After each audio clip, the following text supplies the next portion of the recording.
So I want to take a minute and introduce you to the door to our mechanical room, kind of on the side of the house, that I had issues with for as long as I've lived here.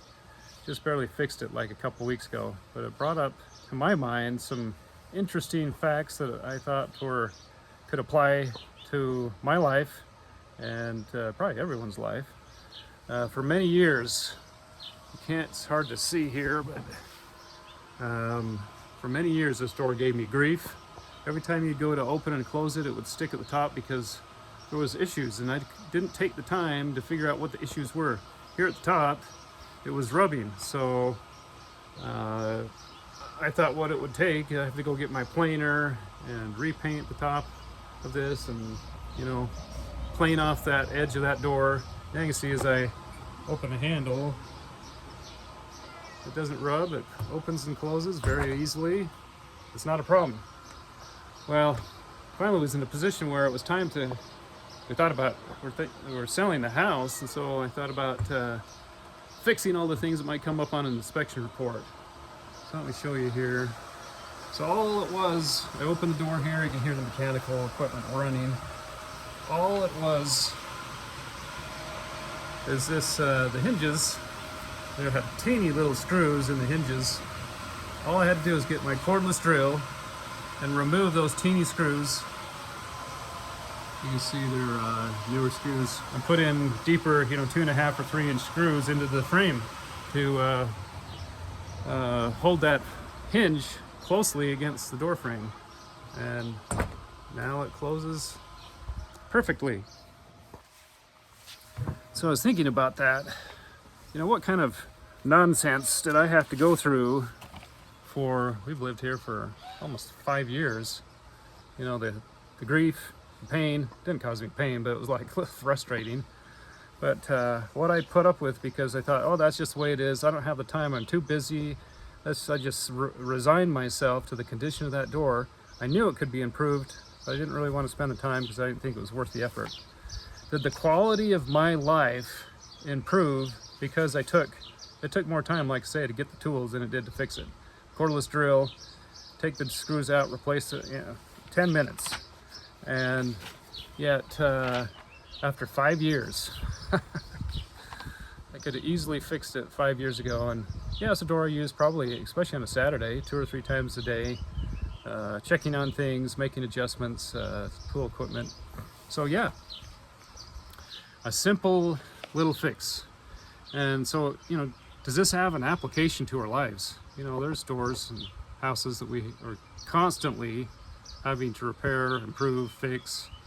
But absolutely, I think there's applications to our life. In the book, Atomic Habits, which is a great book, I'd recommend anyone reading that.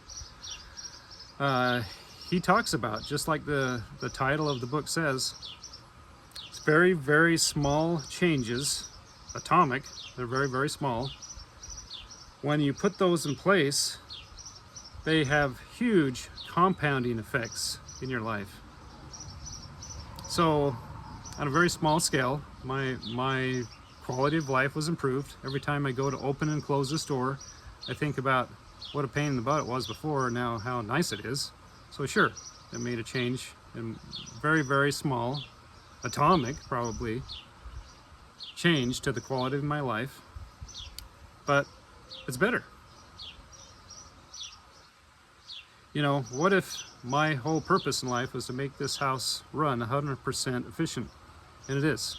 My house, the home, my work career, relationships, all part of that goal, to make things run better. But unfortunately, we train ourselves, like I had, to avoid opportunities for improvement, because we feel overwhelmed by life. It's just a small thing, it's no big deal. I can learn to live with it. It's just the way it is. It can't be fixed. You just have to settle for how it is. Why live in that state? Why resign yourself to that? So instead, we should train ourselves to make these small changes as we see them. All of these small changes add up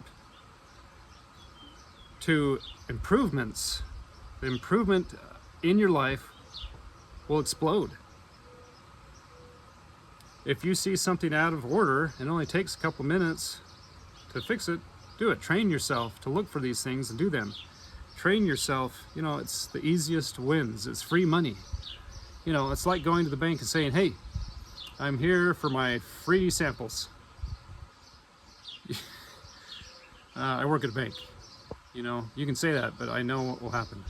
No such thing. But in this case, it is. You can't go to the bank for free money, but you can definitely make fixes like this. It is like free money. Train yourself, and your life will become unrecognizably better.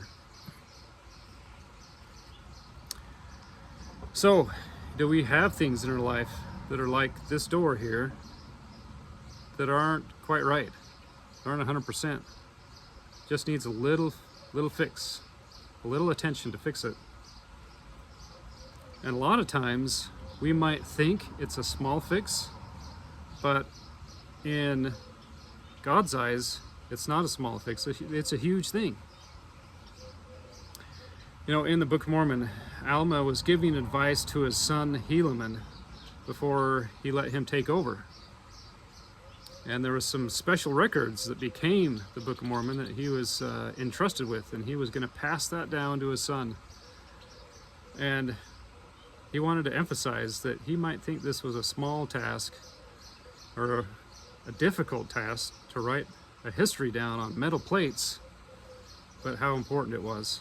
And in Alma 37, verse 6, he says, "Now ye may suppose that this is foolishness in me, but behold, I say unto you, that by small and simple things are great things brought to pass. And small means in many instances doth confound the wise." You know, a change, an improvement can be a very small door, something very simple and small to us. But, like I say, it might be a huge thing in God's eyes. Even, maybe it's not even the thing that we're doing, the small thing, but it's in His eyes the process that we're starting, this process of improvement and doing better and focusing on better. Maybe it's as small as just a thought, a small little thought, which becomes a turning point, a switch point. Maybe you've hit rock bottom and you finally decided this way of living is not working for me. It's self-destructive. No more, I'm done with this. One little thought might be, what good are you getting from this action? One little tiny seed, and it comes with great power, and it settles into your heart, and it develops into determination. I can do this. I can make changes. I can make small changes, or even things I think are large changes with God's help. Sometimes He'll send you these gifts like a tiny seed.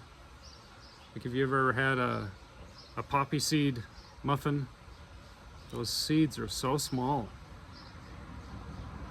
And a lot of times He'll send that and see how we respond. Just the smallest thought. And see if we pay attention, if we focus on that, if we're hungering and we're trying to develop and grow. And as we develop that thought, it might even turn into new actions.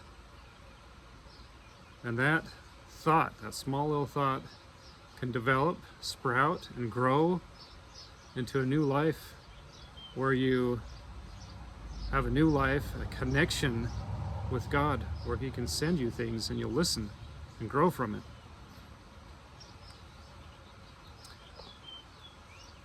It can be a huge deal. In our eyes, it could be something as small as fixing a door that has bugged you for 5 years.